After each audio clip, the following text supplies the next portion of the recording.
امام فرماتے ہیں کہ اگر اللہ کی معرفت چاہتے ہیں پھر صوفیوں کے پاس بیٹھ. پھر کس کے پاس بیٹھ؟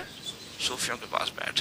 جی حضرت غوث اللہ فرماتے ہیں کہ اگر تو 22 سال بھی تو کتابیں کال والی پڑھے گا تو تجھے اتنا نفع نہیں ہوگا جو چند لمحے تو اہل اللہ کے پاس بیٹھے گا تجھے نفع نصیب ہو جائے گا.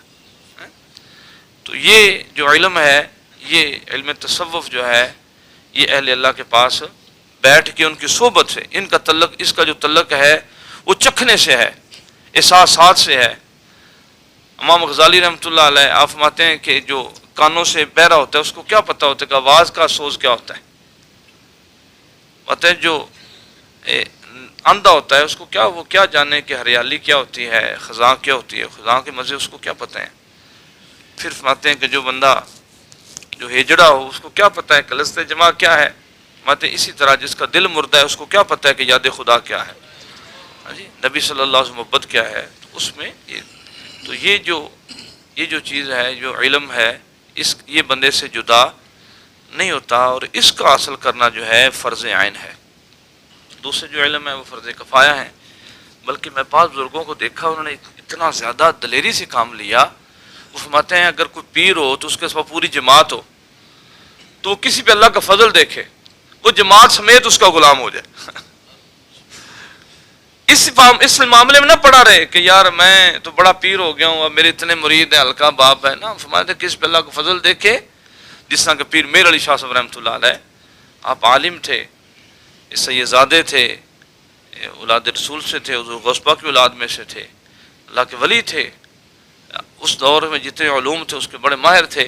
جب کسی کو کوئی مسئلہ ہوتا تو بڑے جو لوگ ہوتے ہیں ان کی نگاہ جو ہے پیر میر علی شاہ صاحب کی طرف جاتی کہ یار یہ بندہ جو ہے یہ بات کرے، یہ پوچھے، یہ سے بات ہو. تو آپ نے جب اللہ کا فضل جٹ کے پاس دیکھا تو پھر ان کی بارگاہ میں پہنچ گئے. پہلے ماموں کے مرید تھے سلسلہ قادریہ شریف میں. تو سید فضل احمد شاہ رحمۃ اللہ علیہ کو انہوں نے پوچھا کہ نڈیا کدے گئے ہیں؟ فرمایا ماں جٹ دا بنا ساوا ڈٹھا. میں جٹ کے پاس فیض دیکھا، اس کے پاس میں نے نور دیکھا، برکت دیکھی. تو ہمارے جو سید ہوتے ہیں یا عام پیر زادے ہوتے ہیں، صاحبزادے ہوتے ہیں یا عام علماء ہوتے ہیں، ان کے سامنے یہ بہت بڑی رکاوٹ بن جاتی ہے. وہ کہتا اب یار میں مفتی ہو کے تو فلاں بندے کے پاس بات تو ٹھیک ہے پر نہ جو ہے نا وہ معاملات جو ہیں وہ خراب ہوں گے. یا پیر جو ہوتے ہیں وہ کہتے ہیں آپ دیکھیں ہم تو بڑا اور معاملہ وہ اصلاح کی طرف نہیں آتے. یا اکثر سیدزادے جو ہوتے ہیں وہ کہتے ہیں ہم خود سید ہیں، اولاد رسول سے ہیں، ہمیں کیا ضرورت ہے. ضرورت ہر بندے کو ہوتی ہے. تو اس چیز کا علم حاصل کرنا، علم باطن حاصل کرنا، یہ فرض عین ہے. دوسرا جو ہے فرض کفایہ ہے. مثال کے طور پہ پوری برادری میں ایک بندہ جانے کہ میراث کا علم، جب کوئی فوت ہو تو وہ بیٹھ کے کرے جناب یہ مسئلہ ہے.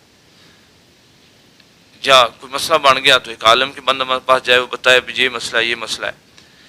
تو یہ جو دوسرا فرض ہے جس کو ہم یہ علم جو ہے، جس طرح نماز ہے، نماز فرض ہے بندے پہ، اب نماز کے متعلق علم حاصل کرنا بھی فرض ہے. تو یہ جو علم ہم حاصل کرنے صوفیاء، یہ ہر بندے پہ وما خلقت الجن والانس الا لیعبدون، ہر بندے پہ یہ فرض ہے کہ وہ عبادت کا علم سیکھے. قاضی ثناءاللہ پانی پتی رحمۃ اللہ فرماتے ہیں وما خلقت الجن والانس الا لیعرفون. کئی بندے ہمیں وہ بندے پوچھتے ہیں جنہوں نے درس نظامی کیا ہوتا ہے، وہ پوچھتے ہیں کہ یار آپ کی محفلوں میں یہ کیا ہوتا ہے، یہ کیا ہوتا ہے، یہ رونا، یہ دوڑنا، یہ بندہ تڑپنا، یہ کیا ہوتا ہے. حالانکہ وہ انہی خانقاہوں سے، انہی مشائخ سے وہ مرید ہوتے ہیں جن کے ہاں یہ ہوا ہوتا ہے، جن کے ہاں بہت زیادہ ہوتا ہے. مثال کے طور پہ سیال شریف میں ایک مفت صاحب تشریف لے آئے، وہ وادی سون کے تھے، مفتی تھے، قاضی تھے. تو انہوں نے آ کے پیر سیال کی بارگاہ میں ارشاد میں عرض کی کہ حضور یہ میں آپ سے مناظرے کے لیے آیا ہوں. تو میں ٹھیک ہے. انہوں نے جب مناظرے کے لیے آئے تو کہ کیوں آئے؟ انہوں نے کہا جی یہ جو آپ سما کرتے ہیں یہ حرام ہے، جائز نہیں ہے۔ تو انہوں نے فرمایا ٹھیک ہے،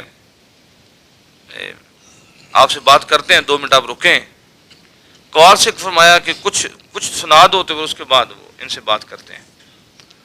تو قوال نے وہ فارسی کا شعر پڑھا جس کا مفہوم بنتا ہے کہ اے میرے چاند، فجر میں اور رات میں، شام میں، ہر وقت تیری زلف کا تذکرہ فرشتے کرتے ہیں۔ اس پہ مفتی صاحب کو بھی وجد ہوا اور بڑا ٹکا کے وجد ہوا، انہوں نے اپنی دستار اتاری اور قوالوں کو ہدیے میں پیش کر دی۔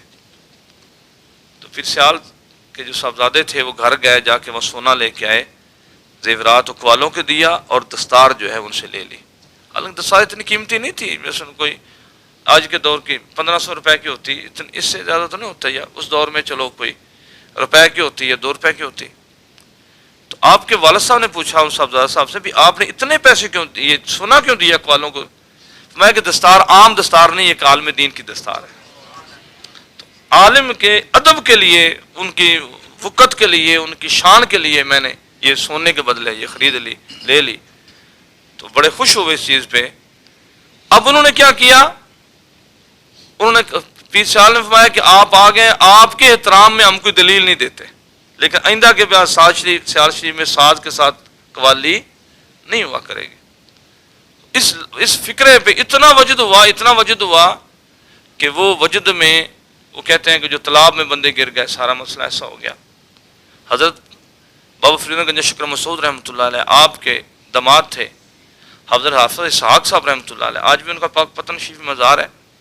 بہت بڑے عالم دین تھے، سید تھے، اولاد رسول میں تھے، آپ کے داماد بھی تھے۔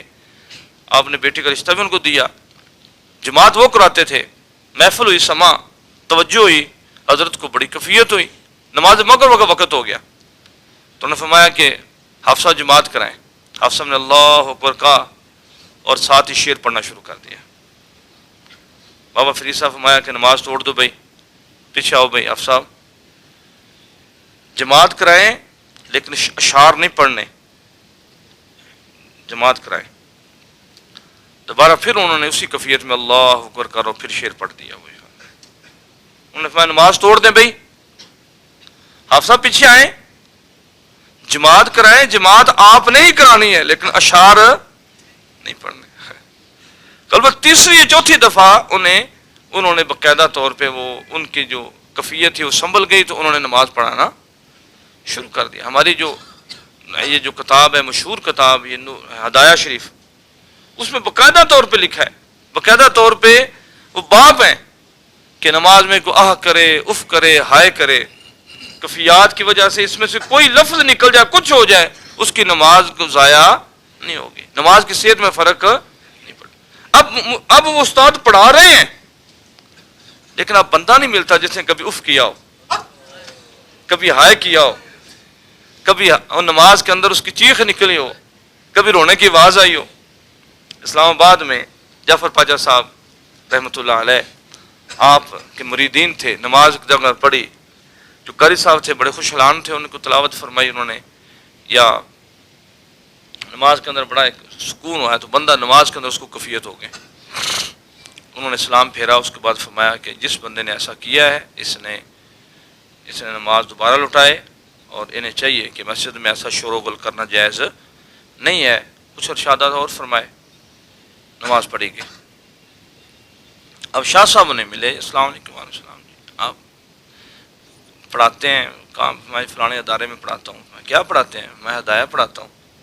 اچھا، اور کیا پڑھاتے ہیں؟ فلانی شیف پڑھاتے ہیں، پڑھاتے ہیں؟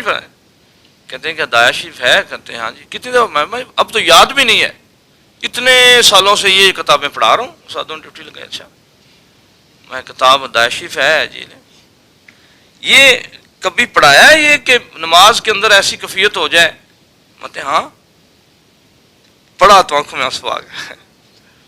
مت پڑھاتے رہے، سنا نہیں ہے، دیکھا نہیں ہے، عمر گزر گئی، لیکن پڑھاتے رہے ہیں کہ نماز میں ایسا ہو جائے تو نماز کی صحت میں فرق نہیں پڑتا، ایسا ہو جائے پڑھاتے رہے۔ لیکن آج وہ جو ہے جیسے کوئی بندہ ساری زندگی مدینہ شریف منورات کی وہ جالیوں کی نعتیں پڑھتا رہے، ساری زندگی پڑھتا رہے، لیکن ایک دفعہ بھی مدینہ منورہ نہ گیا ہو تو جو بندہ گیا ہے اور پھر مدینہ منورہ جا کے وہ بندہ، ایک ہوتا ہے نا وہ ایک شعر کا مفہوم بنتا ہے کہ درے یار تو پر تو پہنچے پر دل یار تک نہ پہنچے ہیں. اب مدینہ منورہ بھی ہر بندے کی جانے والی وہ کیفیت تو نہیں ہوتی نا. ہر بندہ جانے والا وہ جو خاص بندے ہوتے ہیں، جو ان کی خاص باتیں خاص الخاص بندے ہوتے ہیں. تو اس طرح آج ہمیں اس چیز کی ضرورت ہے کہ ہمیں بڑا یہ دھچکا لگتا ہے جب ہمارے پاس علماء آتے ہیں یا ہم کسی عالم دین کی مجلس میں چلے جاتے ہیں، وہاں پہ دوران تقریر وہ کہہ رہا ہوتا ہے، فرما رہے ہوتے ہیں کہ جناب یہ سب کچھ ہے، اس کے علاوہ اور کچھ نہیں ہے. جب انکار کر دیتے ہیں تو علم فرض کا انکار کرنا یہ تو بڑا سخت گناہ ہے. اب چونکہ وہ خود نہیں جانتے ہوتے، نہیں پڑھا ہوتا، ان کو وہ وہاں سے گزرے نہیں ہوتے، تو اب یہ ایک بڑا مسئلہ بن گیا. حضرت امام احمد رضا خان فاضل رحمۃ اللہ علیہ، ان کا جو مرشد خانہ، وہ اپنی کتاب لکھتے ہیں، وہ فرماتے ہیں کہ اگر کسی بندے کو کسی محفل میں نعت کے دوران یا سماع کے دوران کوئی کیفیت پیدا ہو جائے، خوشی والی پیدا ہو جائے، یا رونا شروع ہو جائے، یا بندہ وہ وجد کرنا شروع ہو جائے یا اٹھ ماتے ہیں کہ تمام پیر بھائیوں کو مجلس کو چاہیے کہ اس کا احترام کریں. مطلب دو حالتوں خالی نہیں ہے، یا وجد ہے یا توجد ہے. اگر وجد ہے پھر بھی احترام کریں، اگر وجد نہیں ہے تو توجد ہے، فرمایا پھر بھی احترام کریں. وجد ہوتا ہے جو غیر اختیاری ہو، اور توجد جو ہوتا ہے جو اختیاری ہو. اس میں امام غزالی رحمۃ اللہ فرماتے ہیں کہ دوران وجد اگر کسی بندے کی پگ اتر جائے، اے دوست تو بھی چھلانگ لگا اپنی پگ اتار دے، تو بھی اسی رنگ اسی طرح کر. ہو سکتا ہے کہ تجھے بھی وہ کیفیت نصیب ہو جائے، تجھے بھی اس سے برکت حاصل ہو جائے. تو فرماتے ہیں کہ وہ اس کو چاہیے کہ وہ فرماتے اگر توجد کوئی کرتا ہے تو اس کا بھی احترام کیا جائے، اس کا بھی احترام کیا جائے. اور اس کو بھی وہ اس لیے فرماتے ہیں کہ اگر اس کا احترام نہ کیا جائے تو بندے کی نسبت ختم ہونے کا ڈر ہے، کہ بندے کی جو نسبت ہے وہ ختم نہ ہو جائے، وہ ضبط نہ ہو جائے، وہ منقطع نہ ہو جائے. تو اس لیے اس کو چاہیے کہ اس کا احترام کرے.